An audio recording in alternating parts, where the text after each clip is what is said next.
Welcome to It's All About the Questions, where learning to ask the right questions can help you achieve lifelong success. Now, here to help you ask all the right questions is award-winning author, international speaker, and business strategist, Laura Stewart.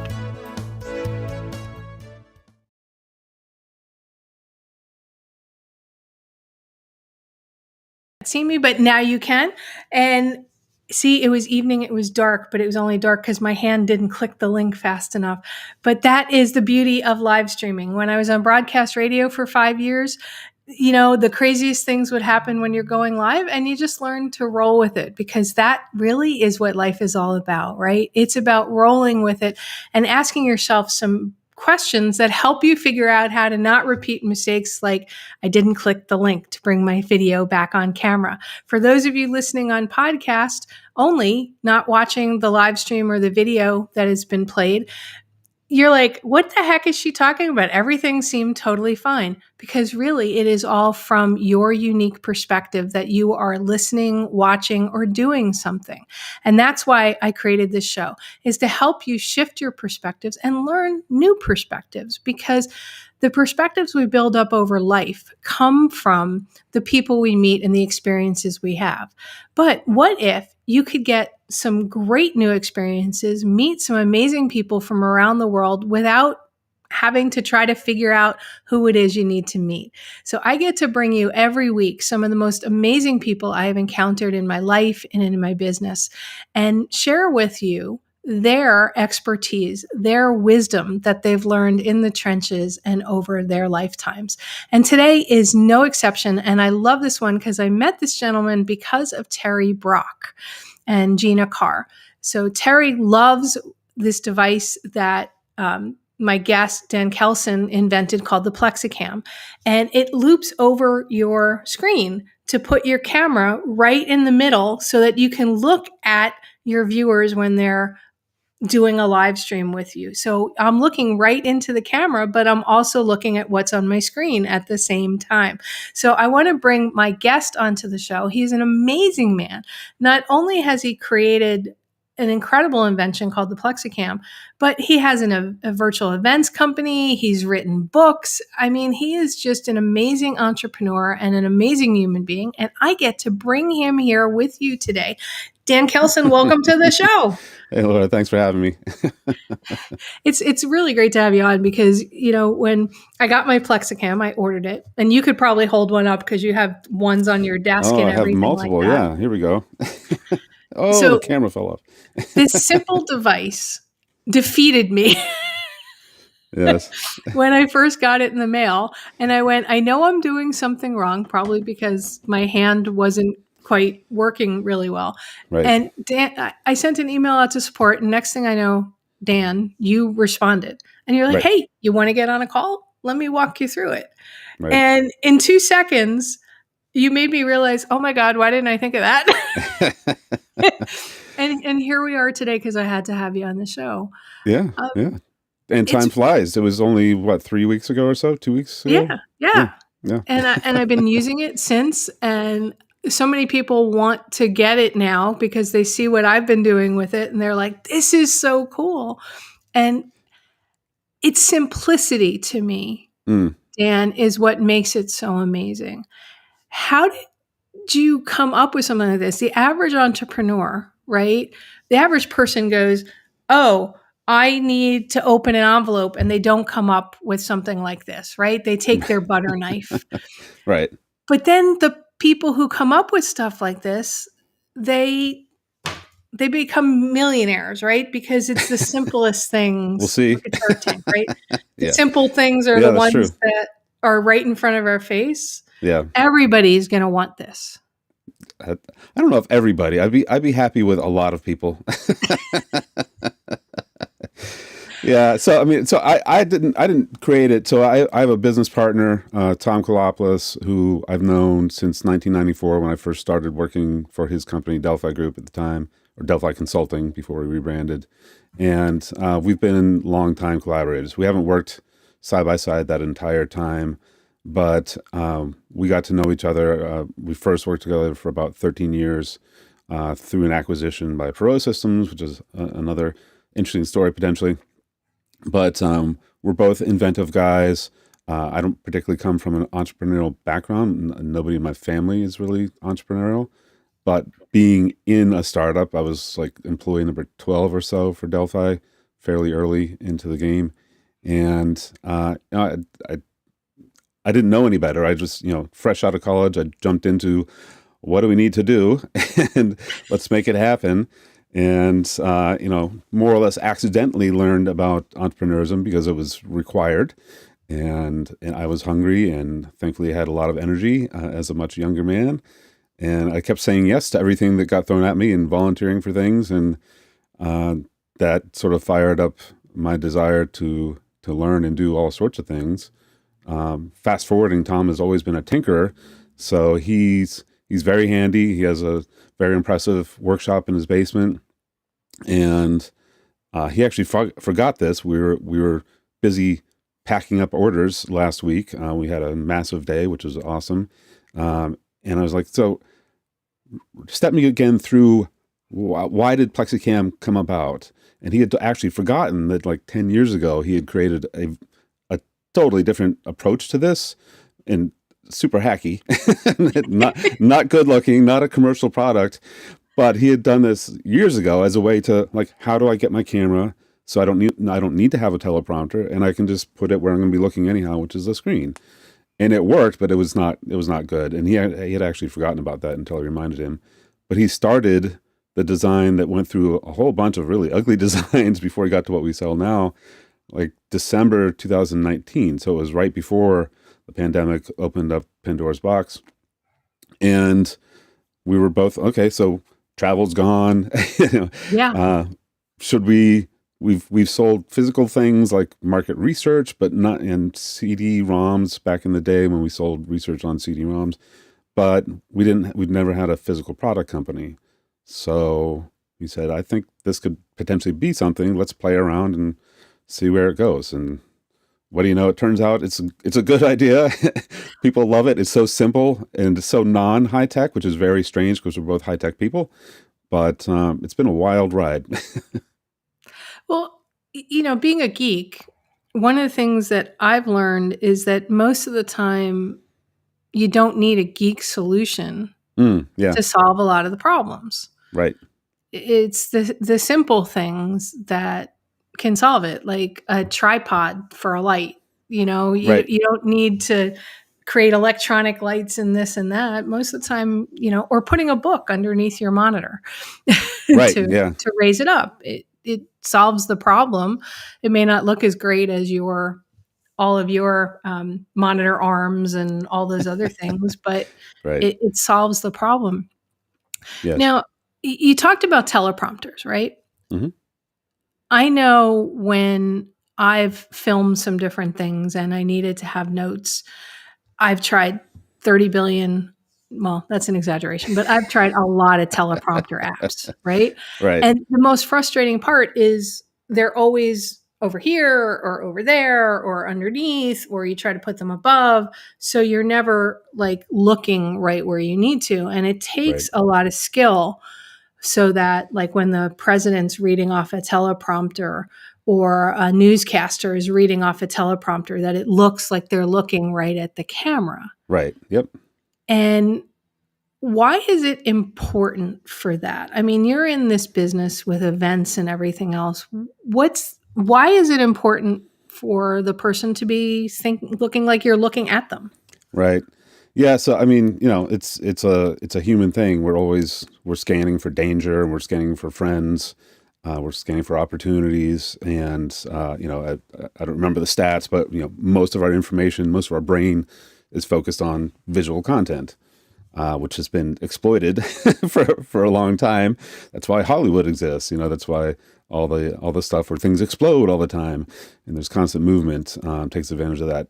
And what happened, until last year, the vast majority, now everybody, toddlers and 115-year-olds know Zoom, and they've probably used Zoom on a regular basis, right? But 15 months ago, 90% of those people had never heard of Zoom. They'd never done a video call of any kind or a video conference. So everybody was just thrown into it, and we had to do something. Thankfully, the internet is at the state that it's at now. Zoom was 6 years into their journey or so, and is far easier to use than traditional things like WebEx and GoToMeeting and all those. So it's the bar has been lowered to entry, but most people are still not. It's not natural to look at a camera, right? I mean, we're training generations to do that, and selfies, good or bad, but it's not a normal. It's just not a normal experience. And there's a reason why. I take such bad selfies. I don't get how people look good on selfies. Yeah, use filters. I understand that works wonders. So I'm going to look like a cat or a bunny, or I just don't get why not? Yeah, I wish I had the cat filter, because that I'm not a lawyer, but that was pretty funny a couple of weeks ago. That was hysterical. That truly was hysterical, and thankfully the court understood, and they finally figured it out. But right. Yeah, that's pretty funny. But that eye-to-eye contact, if you any given Zoom webinar, you're probably looking at people who are looking like this, or they're looking like this, or they're looking over here, or they're looking up. I mean, part of the problem is that the camera on laptops, which is sort of the default, computing device that people are using, it's at the wrong place. The camera's up above, unless you can go cross-eyed or you have spider eyes or some sort of capability that I don't personally have. You can't simultaneously look up at the little green dot and then also down on the screen where the person is in Zoom or whatever. And Teleprompter Solutions, so I have a teleprompter in the other room, but if you're going to have a teleprompter, you need a big old tripod. This thing takes a lot of space. This is like, I've got a half dozen different tripods because this is my life, but this takes up a ton of space. This is like $150, which is a relatively inexpensive tripod. Yeah. But as soon as you start really looking at, I need a tripod to hold the teleprompter. The teleprompter is fragile because of the glass that's mirrored on one side and not on the other. If I'm going to spend all that money and effort to get all that together, I should have a better camera. You're easily talking $1,000, right, to do that. Right. And should we really have to do that just to be able to look professional on a camera? I mean, it's kind of insane. So I usually tell people that I'm a frugal guy, which means I like to buy quality, and I'd rather buy once, ideally. And the design that Tom and I came up with here is really, it's meant to be very flexible. It's like the Lego kit of a sort of untripod is usually how I describe it. It's you can take all these pieces apart and put another shelf on top to put a light. You can somewhere add another I have piece. my other shelf. Yeah. Well, and that's so imagine. Yeah, most of our clients, they ended up buying several PlexiCams because the trend is monitors are getting bigger, they're getting cheaper, they're getting faster. Everything about it. So your future, everybody listening, is a lot of screens, or at least one big screen. It sort of depends on what you're doing. But one of the things that people like about PlexiCam is you can take it, and normally it's on your screen. So I have one that's on a 32-inch screen in front of me, and when you're not using it, you just move it over to the side, and it still stays. So then it's very convenient. You're like, boop, yep, there we are, back in place, and then it's off to the side, and I can go look at spreadsheets or whatever it is that I need to do during the day. And that means that you get a lot more mileage out of all the equipment that you already have that doesn't have to be specialized. I think that the next thing you need to create in the PlexiCam line is, for those of us who, when we're not using the camera, we want to take it literally off the camera, but we don't want to put it down on the floor. So like a little holder. Oh yeah, like a headphone stand? Yeah, like a headphone stand for the PlexiCam. Do you mind if I make a note about that? Please do, because I want one. Because sometimes I need to look at a certain portion of the screen where I've moved it off from where I am, and then it's like, okay, now I got to move it again.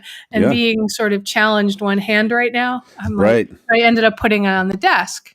Right. And that's annoying because now I've lost, surface area, and I'm worried about knocking the camera and the cables and stuff. So that would be really cool. Okay. Make a cool This is why I talk to either prospective clients or actual clients all day, every day, because it's the feedback that we get from other people who are using it who have not had the benefit of staring at this concept for 9 months or several years or whatever.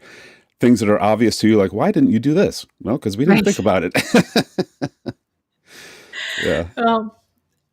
I want to talk about a couple of things that, we talked about your creative process and how much just now it means to hear from the users and Right. how that changes. I mean, when you and I were going through the process of I'm having trouble getting it level, it doesn't make sense why, and then you're like, oh, flip it upside down so that the Right. shelf you're putting it on top of the little shelf versus connecting it Yep. bottom up. Right. And to me, those are interesting perspective like things, right? Okay. Because some of us follow the rules at first, right? Because we go, Yep. all right, we need to follow the rules so that we understand the rule, and then we can learn how to break, improve, challenge, whatever the Sure. rule. At what point in your life, or maybe you don't even know this, did you say to yourself, the rules aren't working for me? Mm. Okay. And I need to challenge what I was thinking about a business would look like for me. Yeah. Huh. That's interesting. So, it's funny. So I don't know where I picked this up. In high school, I was sort of notorious for. I've always liked. I wouldn't say I've always liked to write, but I always loved to read, and eventually that led to me always wanting to write. And I got into a couple English classes in high school where I just kind of went on a tear, and I was writing all the time. And if I wasn't writing, I was reading other stuff to get inspired. And in the AP English class that I was in, the teacher that I had was. This has happened a couple of times in my life. He was kind of he wasn't like physically rough, but he was mentally rough. I would say. Like he didn't tolerate a lot of things, and he had certain standards that he wanted people to keep. I mean, he was the guy that was the only teacher that taught AP English. So we would do like in-class assignments as well as out-of-class assignments, and I wouldn't say that I did it on purpose. I don't know. Maybe I'm just bad at following directions, but I basically ignored his instructions and just wrote. And I would consistently, I'd get praise from him all the time. And most of my classmates were like, what? You didn't even do the assignment. What's wrong here? I don't understand. And I was like, I don't know. Until he tells me to not do this, I'm going to keep doing it because I enjoy it. And apparently he likes it. So I'm just going to keep doing that. That was interesting because that could have turned me off of that path. And I think when I've strayed from that is when I've run into trouble. So when I like partnerships, I like at least, me and somebody else or me and a small team of 5 to 10 people, something like that is kind of the way that I like to work. And there have been times when I've been in a team or with a partner who I inadvertently, or I think it's mostly accidentally, I took on some of their characteristics for their writing style, for example, and it felt terrible. I didn't like my own stuff. It didn't seem to work very well. And it wouldn't be until I'd left that situation that I was like, oh, why in the world did I write? Like I had a partner who had taken some law classes, and so as a result, his writing was very formal. And to me, not human particularly. So when I left, I was like, why in the world did I do that? I followed his rules, which I didn't even like, and I didn't think they worked for him. Why did I do that? So that was fairly early in high school, and it's kind of bumped up every once in a while as I look at rules and say, is it even worth doing it? At one point, we reported to Tom and I and the group that got acquired by Pro Systems reported to Jim Champy. Jim Champy and Michael Hammer were famous for the business process reengineering movement in the late 80s. That book has sold millions and millions of copies. which must be nice. I would love to do that as well. But Michael Hammer, like his name would say, sometimes you just have to blow things up and try again. So there's been signs in my life where that's explicitly been said. Look, the rules that exist, maybe they're just stupid, and maybe you need to look at it, and maybe it all has to go. Some of it has to go, but it's worth thinking. Why do we? What are we actually trying to do instead of how do we do it right now? Because that actually opens up a totally different path. I've got like 10 thoughts in my head right now. Sorry. No, it's fine. And then I had a brain spaz moment too. Totally admit it. I didn't eat enough chocolate this morning. There you go. You shared the story about you started writing like somebody else. And I know with my listeners that happens quite often. They feel like they need to mimic somebody because that person has had tremendous success or tremendous perceived success, right? Because in these days of social media, it's not like the way we saw success before. You knew that it was more than likely 99% true success. Because if it made it into certain venues that brought it to your attention, you knew that this was probably not something fake. Right. It was harder to fake it. Right. Than it is today. Yep. Now with social media, I happen to know very sincerely that there are a number of people out there presenting themselves as being highly successful that are not. But people buy into it because they see all these posts and they, it's like, it's not fake news, but in a way it's inflating a moment and making it the entire thing. And then eventually it's like fake it till you make it. People buy into it and then you do have success. But if there's no basis for that, then it will eventually fail really hard. If it's all fake. If it's all fake, if there's nothing in it. So as you've been discovering your own voice, your own writing instead of writing in legalese or whatever. Right.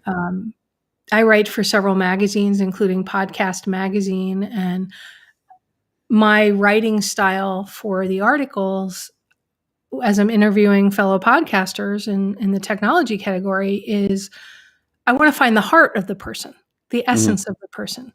Sure. I read other people's articles in there and in other magazines, and they write from a completely different style. And I go, oh, I should write like that more.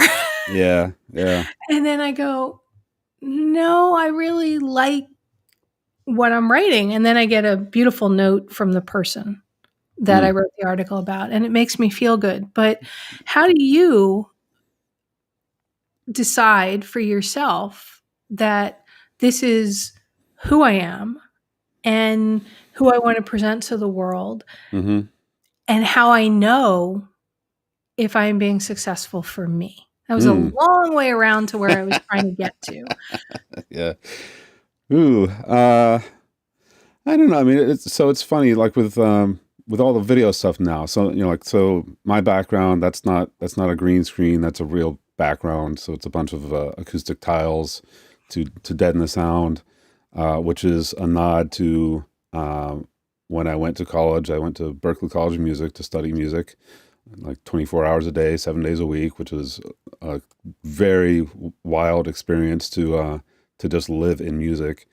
And of course, like a lot of people, what you study in college doesn't necessarily tie into what you actually do for a living.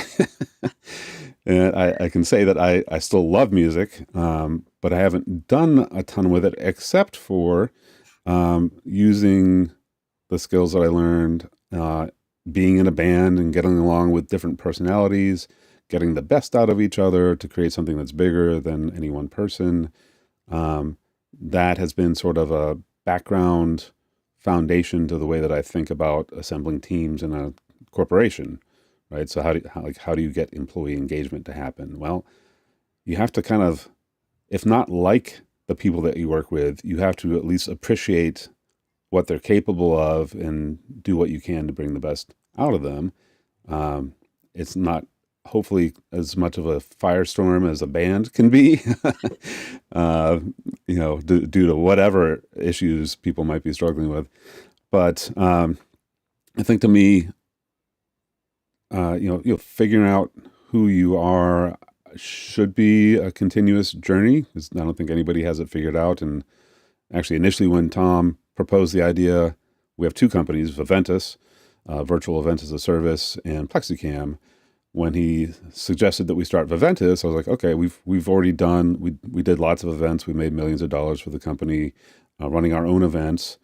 And we know about sponsorships and hotel fun and F&B and room blocks and all that stuff in traditional hotel events. F&B, everybody is food and beverage. Yes. And if you don't know, you should be happy. Don't go look it up. That's one of the big advantages of virtual events, by the way. There's so much stuff that is truly a nightmare to coordinate for in-person, physical, real-world events, so to speak, that you don't have to worry about. You have to worry about all this technology fun and is the internet going to hold up for me today? But you don't have the other issues. True. But, I think staying open to opportunities. So Tom proposed, hey, let's do Viventus. We'll see where this goes. We'll be a professional event services company because we've done that. We can be MCs. We're comfortable on camera. We know what has to happen behind the scenes. That was straightforward. And then he said, do you want to join me with PlexiCam? Because we've been testing it and just sort of playing around with it, and it was not a commercial product yet. And I said, no, actually. So I said, I buy plenty of things. Amazon might as well just have a curbside delivery at my house every day, because it happens basically every day. And it turns out I'm not alone. So, but I was like, I don't know anything about selling products at scale. We're going to need customer service. Little did I know that I was going to be the customer service. And like, do we sell on Amazon or not? Because Amazon's the place to be, or is it? I was like, there's so much that I don't know. I'm not even sure where to start beginning to know. So I left that alone for a couple of months. And then eventually I was like, well, we're partners. We're doing this stuff all day, every day. We're talking about the other business. Let's talk about both businesses and push on both of them, because, no single idea is a guarantee. Right. And that's been a constant, literally every day, all the stuff that I was worried about because I didn't know about it. Yes, I have to deal with it. But I do have a partner. It turns out that people, once they see it, we literally typically get oh my God, it's so simple. How come nobody built this thing before? Which is amazing. And it's, if I hadn't been open to changing my mind about that and jumping into something that was initially was way too uncomfortable to partly, starting two companies in a pandemic from scratch, maybe that's a lot to bite off. So I was like, let's do that one first.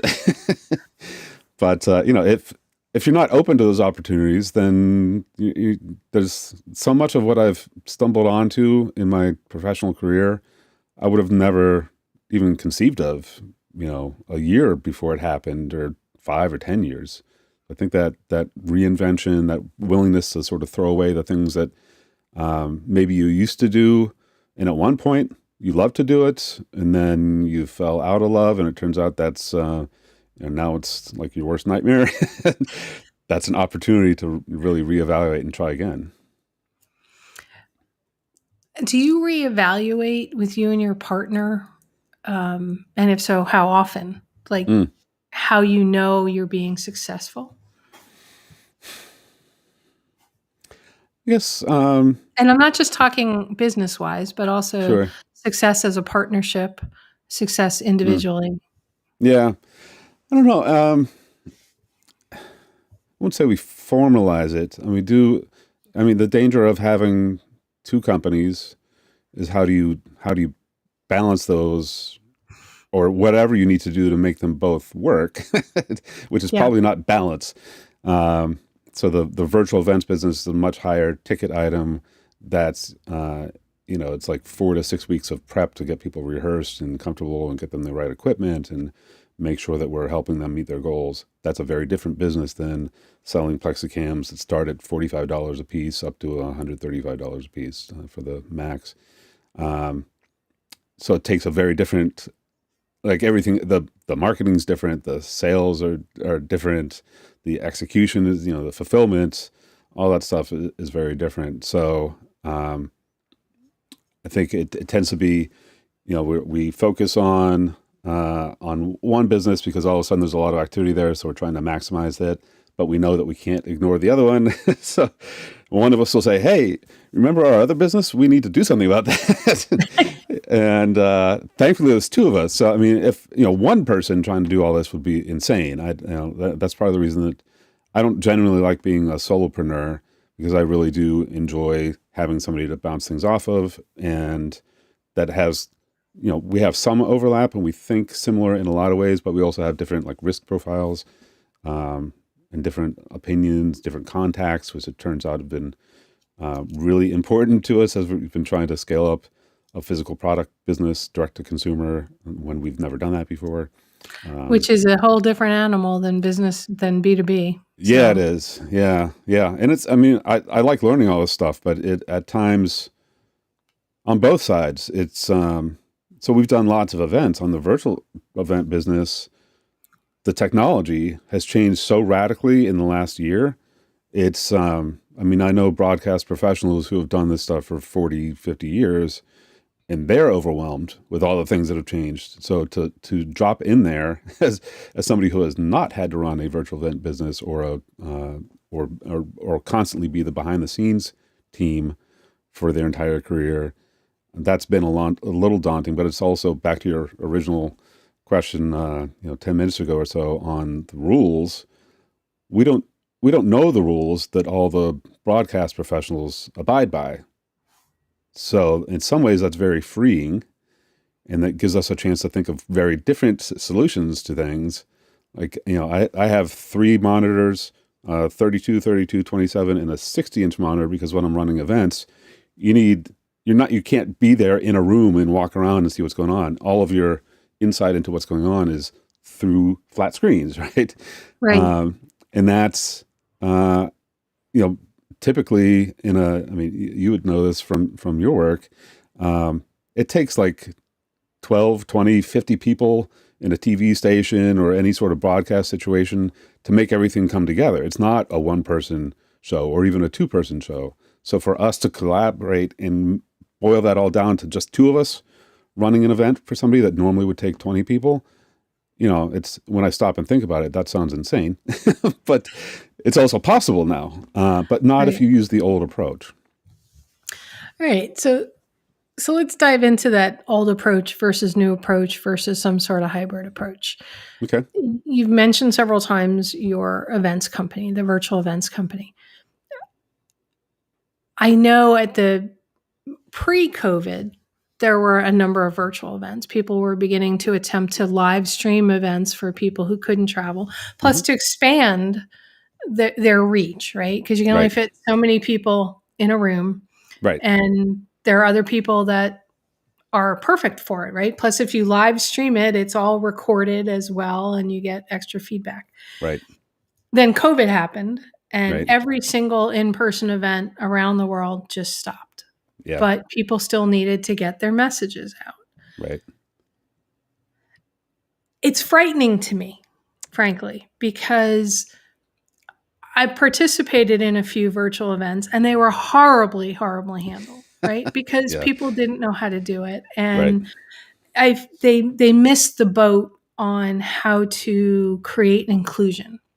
Mm-hmm. And then I've been on some virtual events. Christine Kane, I don't know if you've heard of her. She wrote a book called The Soul Sourced Entrepreneur. Okay.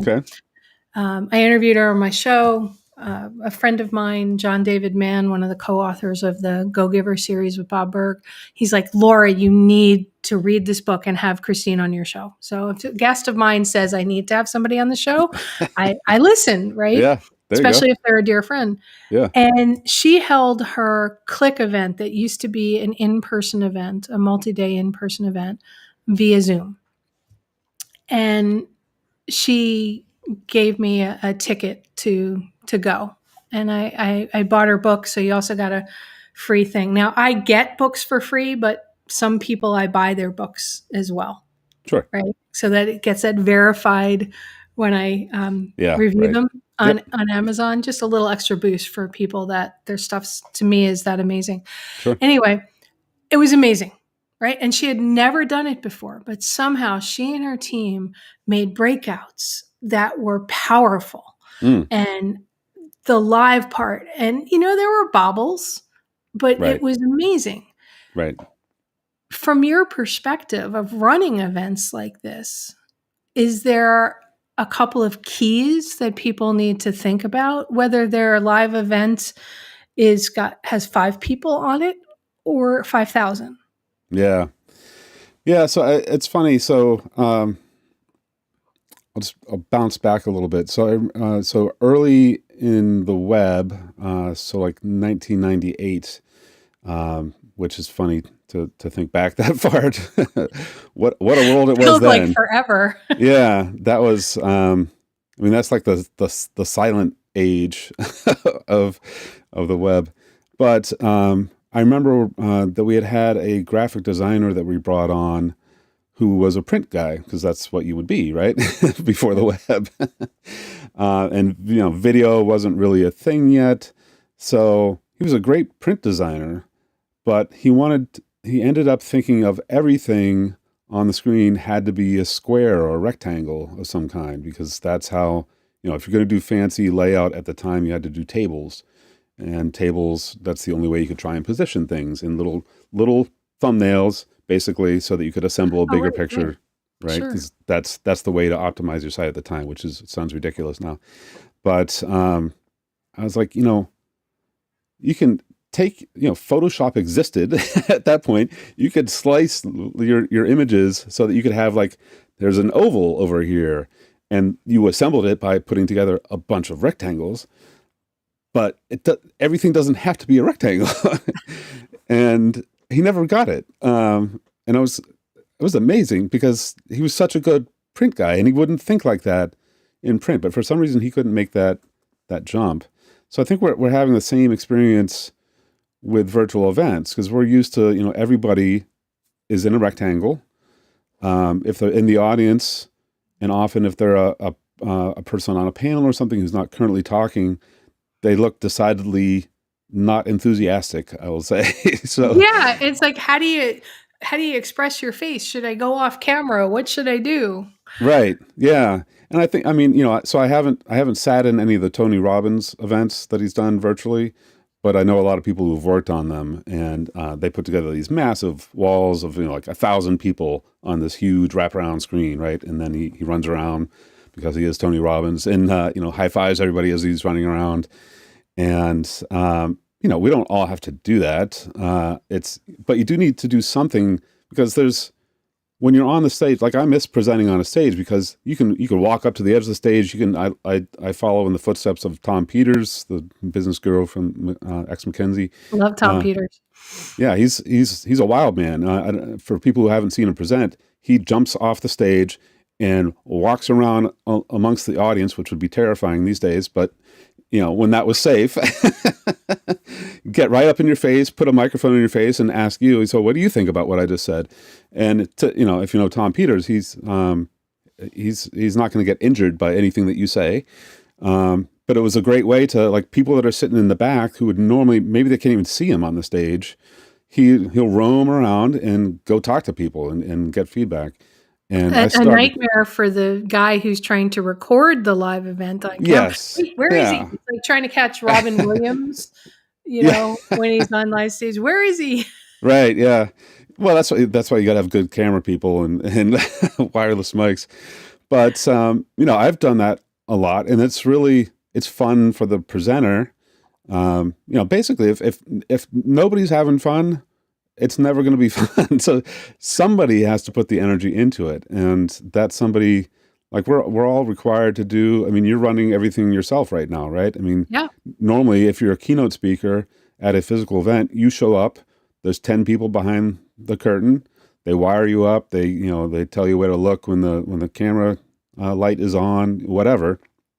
And that's a lot for people who have never done this before to juggle. So that's part of our argument is, if you're on the one end, you're like, we got to survive. We're going to do a Zoom thing, and thank God Zoom exists. Yay.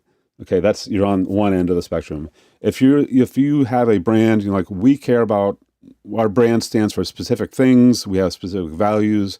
We have a specific customer experience that we always want to portray, our partnership experience, whatever it happens to be. And that's typically like a $500,000 hotel-based event and up, because those can get awfully expensive. What happened to everybody else who does care? They know that they have no idea how to run a successful virtual event, and they don't have a $500,000 budget or anything approaching that. Right. Do they just not do anything? And I've talked to plenty of people who said, we're just not doing any events for, initially it was 3 months. Oh, now it's 6 months. Now it's 9 months. Now it's a year. Now it's a year and a half. There's a reason why events work. Well, and they're a revenue driver for for 99% of the people who hold events. It's how they make their revenue for the year, not necessarily charging to be at the event, but maybe they're selling something, or they've got sponsors, or that's how they introduce the products, right? Right. Yeah. I mean, it should punctuate something. I think what I've seen the smartest companies do in the last year, and this has been a trend that's coming for a long time. So instead of a once a year phenomenon, why shouldn't it be once a quarter?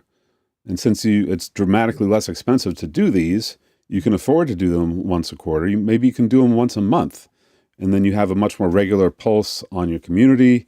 Maybe it increases the speed at which you are innovating and bringing things to market. And that all of that, adds to a lot more momentum than you would have had just having.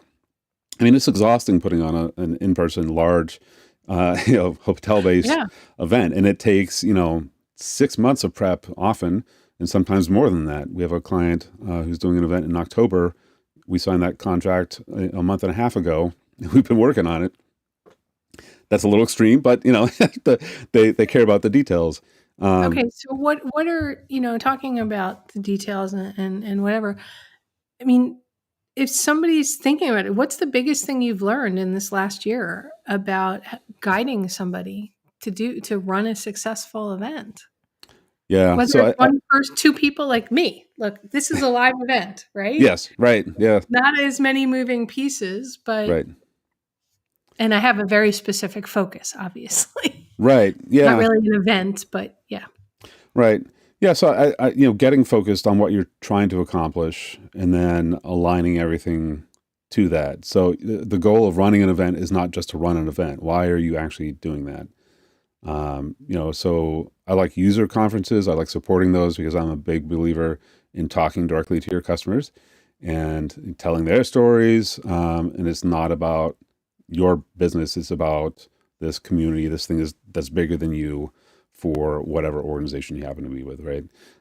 So we've done college graduations, for example, and it's not about us. It's not about the college per se. It's about the community of friends and family and alumni and all that makes up the college institution. There's a reason why people want to go, multiple generations of a family going to a single school.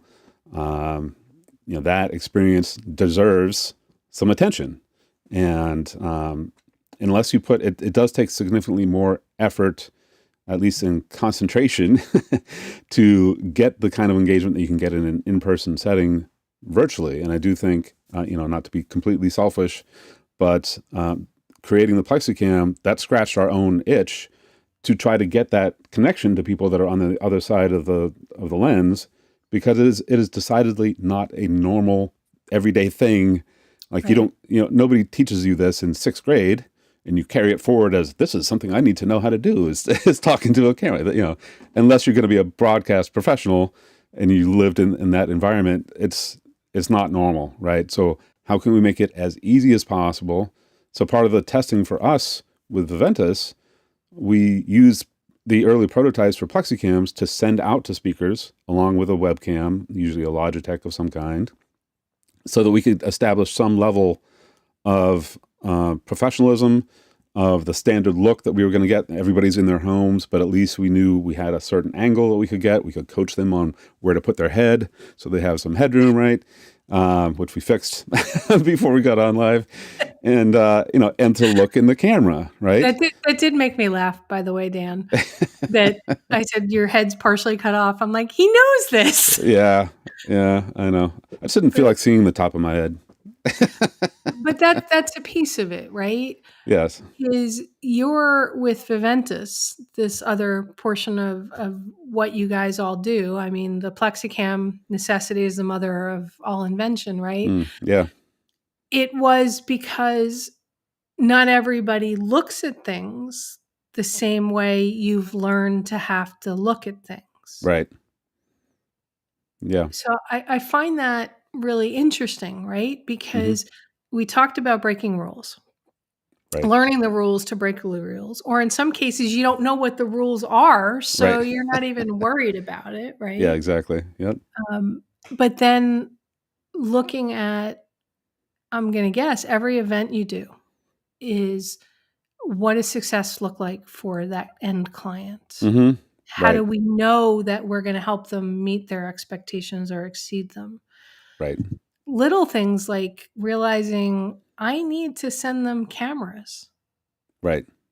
Because it's probably going to look really bad if somebody's camera or sound is dramatically different than everybody else's.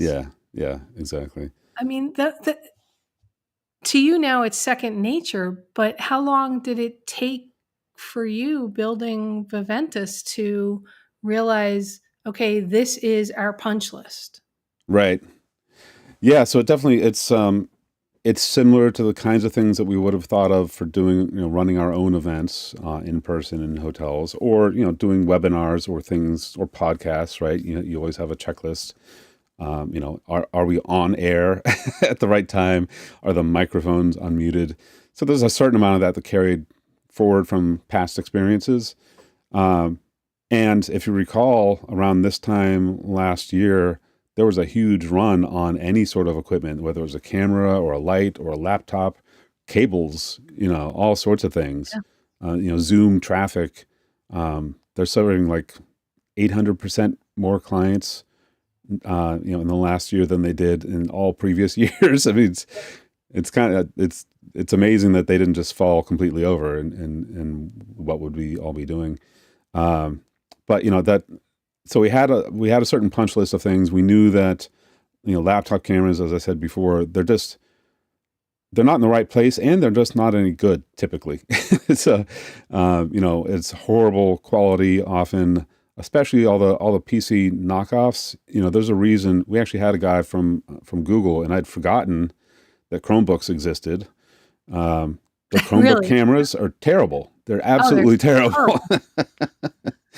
And it's like he's a Google exec representing Google in this situation, and his camera was terrible. He had a window behind him that was blasting in sunlight, and he refused to change the position that he was sitting at. I was like, there's only so much we can do to help you give the impression that I believe you want to give. If you don't do anything at all to work with me, like if I was there, I would have grabbed him and moved him, but Right. I couldn't do that. He was in San Francisco and I was in Boston. So just simple things like that. I mean, we've all seen terrible webinars, calls, where everybody's looking down because they're looking at the person on the screen, and all you see are their eyelids, right? And that is not or up their nose. Yeah, right. Yeah. So I hear that sales of nostril trimmers have gone very high in the last year, and far less pants than usual. Oh, I love it. We don't send nose hair trimmers out, but maybe we should. Or books to raise up somebody's monitors so that you don't have to look at the nasal hairs, because you can't tell somebody go grab a phone book. Right. Yeah. Yeah. So it's so it was interesting that the sort of synergy between the two businesses that we've created. And I do wonder, so your statement about, so should you know the rules and break them, or break them because you don't know them, so you don't know that, you would never do that for X, Y reason. Well, maybe you would never do that because you haven't had to do that for a long time, and you're so stuck in your ways that that you don't see the opportunity. Like, all the really high quality, high scale video broadcast stuff is still hideously expensive, and it's certainly very complicated because they are taking, what used to take 10 or 20 or 100 people. Look at what goes into like American Idol as a production. Yeah, that's insane. That it doesn't just happen. There's a lot of people behind the scenes, and now we're trying to condense all that so that a lot of our early customers like you are professional speakers, so they make their living by looking professional and being credible and looking like what you're doing, and that you have that connection with the audience. Choosing not to put makeup on one morning. Right. Yeah. So like we have another fan, Desiree Rose, who I think she did the first unboxing streaming that we had for anybody. So that was about a month and a half ago. And she's a riot. But she says, if I'm going to bother putting on makeup and getting my hair done to go on camera at all in a day, I'm going to be on camera a lot and do a lot of content, which is really interesting because there's a lot of people that are terrified to ever go on camera. And they would want to do as little as possible and then shut it off for as long as possible. Right. Yeah. But, since we're all having the experience of having to be on camera, you might as well go good at it because this is normal now. It's been long enough. I've done enough research in habit formation that having to do something for 15 months in a row, these are new habits.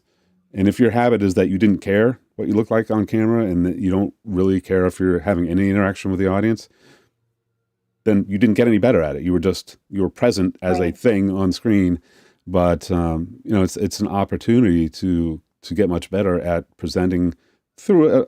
It's a very different experience in a lot of ways, but it's still you're trying to convey something to somebody or multiple people on the other end, and that's a timeless skill. Influence, persuasion, communication, all that is some of the most important stuff that you could know. We're almost at the end of the show. Oh my God. I would love for you, number one, to share how people can get in touch with you if they have any questions about anything you asked. I think it's great that you're doing Viventus in addition to everything else. We had never really talked about that before, but my research on you was showing, man, there's a lot of other cool things that you're doing. Now, you shared this with me before the show started about your daughter. Mm-hmm. Who speaks or understands like 30 languages. I need to ask, is she involved with your Viventus business? Because I would think that would be really cool to have somebody like that because you have international events, global events. Yeah, she's not yet. So she's a sophomore in high school, and it's a pretty intense high school, and we didn't push her into it. It's associated with Boston University, which is where my wife works. So there's BU Academy is the private high school. It's attached to that, and it's for people that really want to push themselves and they're constantly driven to learn. So a hyper polyglot. So a polyglot speaks many languages. A hyper polyglot. It's like 20 or more languages, which I didn't even know that anybody like that existed, let alone lived in my house.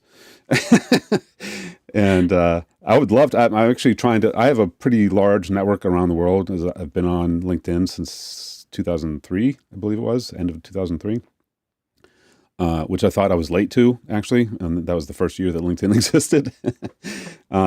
So I have a lot of friends all around the world that speak all sorts of languages. And as I uncover people again, as running our business, like, hey, do you want to talk to somebody from Denmark? Because I have like 30 people that are clients in Denmark that maybe you could talk to. And she's fluent in Chinese. Like so I have a number of friends who live in Taiwan and Singapore and China, Hong Kong, and you could talk to them too. Although we live in a probably half Chinese neighborhood south of Boston, so you could go next door too. The world shrunk tremendously. It really has, yes. Yeah. So I did not. So if for folks that want to get a hold of me, so Dan at PlexiCam.com. If you don't know how to spell PlexiCam, there we go. PlexiCam. Focus. There we go. Viventas is, so Dan at Viventas, VEVENTAAS. So that stands for Virtual Events as a Service. But if you look for me on LinkedIn, you can find all that in one place. And if somebody wants to buy the PlexiCam, I have a link I can put up. We're going to get this all fixed. So, but you can use that, and it's a pain in the neck, but there's some stuff that I'm going to post up on the website for those who want to pick up a copy of the PlexiCam with a little discount or something. Yep. I love it. I think it's really great, Dan, what you're doing and what you're doing with the virtual event stuff, Viventus. I mean, I think that you don't have to run an event yourself. And I don't know what you charge for somebody to run an event, but I've run webinars for my friend Dina Moskowitz's company, Sasmax. Okay. It's just something I do. I love doing it. I get to help her put on like a webinar, but it's like one or two people, right? Oh, okay. It's completely different than running an event. Right. To me, a webinar event is very different from running a big event where maybe you're doing breakouts and where you've got a lot of speakers and Right. a lot of other moving parts with people in there. I can't imagine doing that without somebody who knows what they're doing. Yeah. And even then, it's a fun experience to figure out. I mean, just like you said at the beginning of this, when you go live, who knows what's going to happen? Yeah. Restream's come a really long way since I started using it with some new features. Yeah. But there's still some things that it should be a lot smoother. They've got this great green room. I can bring people in and out, and Right. I can use this video that was created by my media guy, Joshua Beatty Barr. I said, can you create something so that I can bring it in? Well, I still have him do stuff in post because I'm crap at post and don't want to spend the time learning post production, right? It's time consuming. With audio, it's easier, but with the video, it's harder. He's like, there's no fade. He goes, it's an immediate like boom, boom. And Right. it doesn't look as nice Right. on the video. So I still do it with post. Yeah. The audio sounds okay, but there's not a fade in or a fade out. It's end, start. Right. So these products are learning and growing. I could make a choice to try to constantly stay on top of that or hire people that they love doing that and they live and breathe in that. Right. And there's so much to potentially learn. It's so, if I didn't accidentally fall into it, and it gives me an excuse to tie in the stuff that I learned in music performance, give me an excuse to buy a nice expensive camera, which I've always wanted anyhow. Put a bunch of lights in my basement and make it so my wife never wants to come down here. It's all good. Oh, there you go. It is now not only the man cave, but the business cave. Yes. And it's very tight, as it turns out. Oh, man, it's so funny. But at least you have it, right? Because Yes. otherwise you'd have to rent space Right. and figure out how to deal with all the other sounds that were going around that you had no control over outside your space compared to Right. that. So, Yeah, exactly. so last thought you'd like to leave my listeners with, Dan? Mhm. What would be the last thought? So about a year ago, I started interviewing people unofficially. I never packaged it up, but I was asking people, you had plans on January 1 that suddenly, in April, May, look very different. Did you prepare for anything even vaguely like this? Did your plans get blown away? And I need to follow up with people a year later, but there are a lot of companies that they were so blindsided, rightfully, that they just froze and they slammed on the brakes and we're going to sit this out. And I'd be willing to bet that a lot of them don't exist now, which is, I'm not happy about, but, freezing and not doing anything is not usually a good situation. So I've been talking about what if you started creating your next future today, which is a podcast that I have brewing, and I'm going to start up shortly. The saying that, planting a tree 20 years ago or 100 years ago was the best time to plan it. The next time is right now, because you can't go back. If you had a time machine, that's not what you would do with it. You'd do True. something more interesting probably. But, you need to be constantly thinking about what are your options and how could I react to something that might come along that could derail me. And so being open to opportunity when it presents itself, or grabbing onto an opportunity when you see it, if it's not just presented to you, I think is a very wise thing. And it's not too late to do that, because every day is a brand new day. I love that. I love it. Perfect way to end the show. Thank you so much for being on the show today, Dan, and for inventing PlexiCam, because I loved it. Oh, good. Let's get more people. Yes, absolutely. Absolutely. All right. Thanks Thanks again. for having me on. Everybody, I love being able to introduce you to amazing people and to new products, because it's something I'm using and I love it. And it's simple. I love learning new things, and I love introducing things that are simple and using things that are simple that don't require me to have to completely change everything that I'm doing, because mini steps, baby steps, all help you improve the process. Dan is somebody that I met through somebody else. You probably know people that you can introduce to other people to help them learn and help them grow and explore new things, and maybe help them let go of something that they no longer need to hold on to.